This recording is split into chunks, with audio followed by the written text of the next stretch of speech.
21 November 2025 बाट England र Australia बीच एसेस, जो कि क्रिकेटको सबैभन्दा ओल्डेस्ट राइभलरी पनि मानिन्छ, यो एसेस टेस्ट सिरिज हुन गइरहेको छ यस पटक भने अस्ट्रेलियाको सरजमिनमा। र एकदमै अस्ट्रेलियाको फेभरमा यो क्रिकेटको यो टेस्ट सिरिज रहने सबै एक्सपर्टदेखि लिएर फ्यान्सहरूको पनि उनीहरूको आकलन रहेको छ, किनकि अस्ट्रेलियाको सरजमिनमा इङ्ल्यान्डले टेस्ट सिरिज हाल फिलहाल 10 वर्ष यता जित्न सकेको छैन। एउटा म्याच समेत जित्न उनीहरूलाई धाउधौ परेको छ यो अस्ट्रेलियाको सरजमिनमा। र इङ्ल्यान्डकै सरजमिनमा गएर यो टेस्ट सिरिज खेल्दा पनि उनीहरूको ड्र मात्रै भएको छ। त्यहाँनिर इङ्ल्यान्डले यो हाल 10 वर्षमा यता एसेस टेस्ट सिरिज ड्र मात्र गर्न सकेको छ, अस्ट्रेलियालाई डिफिट गर्न सकेको छैन। र हाल फिलहाल यो टेस्ट सिरिज एकदमै रोमाञ्चक मोडमा छ।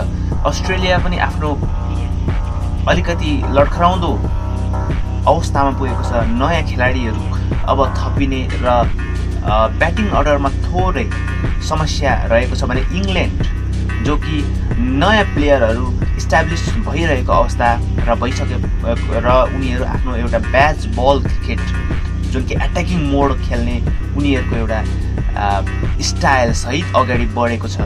र एउटा न्यू प्लेयरहरूको एउटा नयाँ शक्ति, नयाँ जोस, नयाँ पावर, नयाँ स्ट्राटेजी सहित एकदमै स्ट्रङ भएर यो पटक अस्ट्रेलियामा हराउने ताकत लिएर उनीहरू अगाडि बढिरहेको देख्न सकिन्छ।